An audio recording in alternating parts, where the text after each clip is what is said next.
अस्सलामुअलैकुम स्टूडेंट्स, कैसे हैं आप सब। It's been a long time कि मैंने लेक्चर अपलोड नहीं किया, लेकिन कोई बात नहीं, हम आगे से स्टार्ट करते हैं। मैंने लास्ट टाइम जो लेक्चर अपलोड किया था वो प्रेजेंट इंडेफिनिट टेंस के एक्टिव पैसिव का था।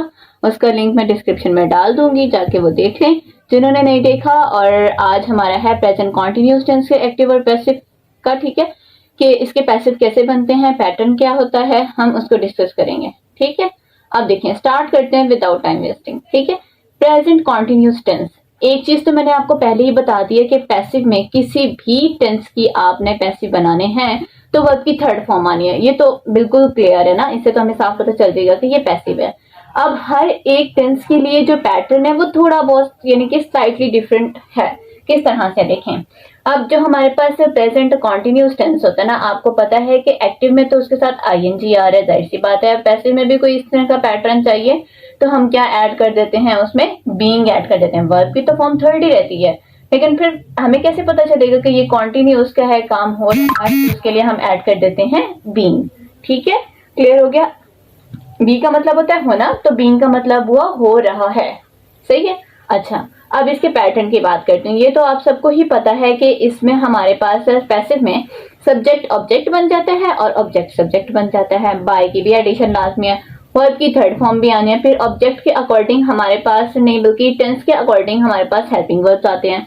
कॉन्टिन्यूस है तो इज आर एम है, इन पास्ट इंडेफिनिट होगा तो डिड हो जाएगा, वॉज वर हो जाएगा। तो इस तरह से फिर डिफरेंट हो रहे होते हैं। ठीक है, स्टार्ट करते हैं हम अपना लेक्चर कि हमारे पास प्रेजेंट कॉन्टिन्यूस टेंस के पैसिव बनाने का पैटर्न क्या है। बहुत ध्यान से देखें। सबसे पहले तो ऑब्जेक्ट आ जाएगा, ये तो हमें पता है। ठीक है, हमारे पास जो भी एक्टिव में होगा। फिर ऑब्जेक्ट के अकॉर्डिंग अगर सिंगुलर होगा तो इज आ जाएगा, अगर ऑब्जेक्ट प्लूरल होगा तो आर आ जाएगा, लेकिन अगर आई लिखा होगा तो एम आ जाएगा। फिर बीइंग आ जाएगा, जो कि ये तासुर देगा कि ये प्रेजेंट कॉन्टिन्यूस टेंस है जिसका पैसिव बनाया गया। फिर वर्ब की थर्ड फॉर्म आ जाएगी, देन बाय, और फिर अब सब्जेक्ट आ जाएगा। ठीक है, समझ आ गई कि पैटर्न क्या है। ओके, अब हम सेंटेंसेस से देख लेते हैं। I am baking the cake, सबसे पहले क्या आएगा, ऑब्जेक्ट द केक आ गया, सिंगुलर है तो इज आ जाएगा। फिर क्या आएगा, बीइंग आ गया। बेकिंग मतलब कि यहाँ पे बेक फर्स्ट फॉर्म है, इसकी थर्ड फॉर्म होती है बेक्ड आ गया। बाय आ गया, साथ आई है तो आई का हमने ऑब्जेक्ट फॉर्म बना देनी है me. The cake is being baked by me. ठीक है, क्लियर हुआ, समझ आ गई। नेक्स्ट सेंटेंस है the mechanic is washing the car. Same object क्या बन जाएगा यहाँ पे, सब्जेक्ट। द कार सिंगुलर है तो इज आ जाएगा, देन बीइंग आ जाएगा। वॉश की थर्ड फॉर्म होती है वॉश्ड, वो आएगा बाय, और फिर सब्जेक्ट क्या बन जाएगा, object the mechanic. The car is being washed by the mechanic. ठीक है, next third sentence, a lot of people are watching the movie. Same वही पैटर्न है। द मूवी हमारे पास ऑब्जेक्ट है, यहाँ पे सब्जेक्ट बन जाएगा, सिंगुलर है तो इज आ जाएगा, देन बीइंग आ जाएगा। वॉच की थर्ड फॉर्म होती है वॉच, तो वॉच्ड आ गया बाय, फिर सब्जेक्ट हमारे पास यहाँ पे ऑब्जेक्ट बन जाएगा, अ lot of people. The movie is being watched bye a lot of people. ठीक है, क्लियर हो गया, अंडरस्टैंड हो गया आपको कि ये क्या करना है, हमने किस पैटर्न के अकॉर्डिंग करना है। नेक्स्ट सेंटेंसेस देखते हैं मजीद अंडरस्टैंडिंग के लिए, ताकि आपको ये टॉपिक क्लियर हो जाए। फोर्थ सेंटेंस है I am currently working on a new project.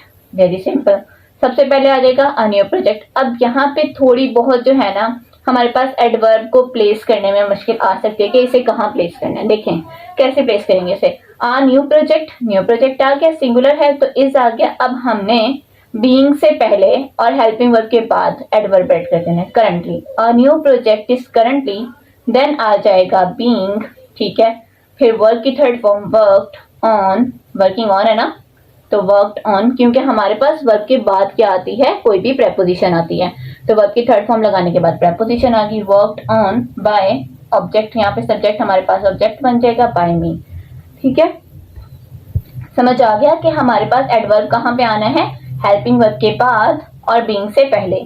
लेकिन प्रेपोजिशन को प्लेस करने का रूल ये है इन प्रेजेंट कॉन्टिन्यूअस टेंस के वर्ब की थर्ड फॉर्म के बाद हमने प्रेपोजिशन ऐड कर देनी है, जो कि ऑन है। A new project is currently being worked on by me। ठीक है, समझ आ गई। फिफ्थ सेंटेंस है she is smelling rose या she is smelling a rose। तो किस तरह से इसका पैसिव बनेगा, a rose आ जाएगा, ये सिंपल रोज भी आ जाएगा, तो रहा तो ये सिंगुलर ही, is आ जाएगा। फिर being आ जाएगा, स्मेल की थर्ड फॉर्म होती है smelled, rose is being smelled, by आ जाएगा, जो सब्जेक्ट है वो ऑब्जेक्ट बन जाएगा बाय हर। तो शी इज स्मेलिंग रोज या she is smelling a rose is being smelled by हर।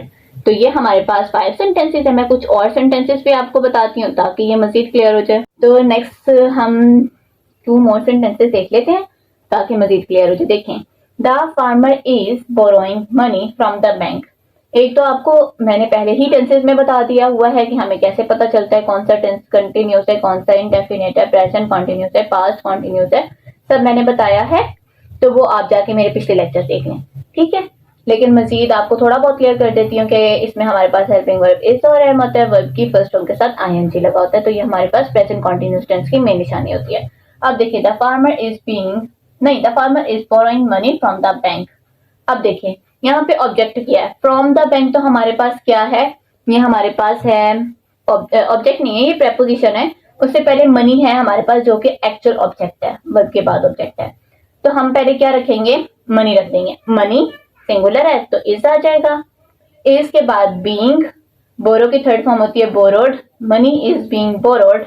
मैंने आपको बताया था अभी ही रिसेंटली के वर्ब की थर्ड फॉर्म के बाद क्या आएगी, प्रेपोजिशन आएगी। तो फ्रॉम द बैंक हमारे पास क्या आ जाएगा, वर्ब की थर्ड फॉर्म के बाद borrowed from the bank, then object आ जाएगा। Farmer is borrowing money from the bank, money is being borrowed from the bank by the farmer, ठीक है। सेवंथ है, सिस्टर इज कॉलिंग मी यहाँ पे ऑब्जेक्ट है, सब्जेक्ट बनाएंगे तो आई आ जाएगा, आई के साथ एम आएगा। आई एम बीइंग, कॉल की थर्ड फॉर्म होती है called, I am being called by sister. Very simple, बहुत इजी है हमारे पास किसी भी टेंस के पैसिव बनाना, ठीक है। थोड़ा बहुत कॉन्सेप्ट है, थोड़े बहुत रूल्स हैं, उनको जस्ट नोट डाउन करते जाएं, एक टेबल बना लें और इसको अच्छे से मेमोराइज करने की कोशिश करें। और ये हार्ड एंड फास्ट रूल्स हैं जो चेंज नहीं होते हैं, इसीलिए हम इसे इजीली मेमोराइज भी कर सकते हैं। तो आप अगले लेक्चर तक अपना बहुत सारा ख्याल रखें, मेरे लेक्चर को पूरा वॉच करें, चैनल को सब्सक्राइब करें, शेयर करें, लाइक करें। अगले लेक्चर तक अल्लाह हाफिज।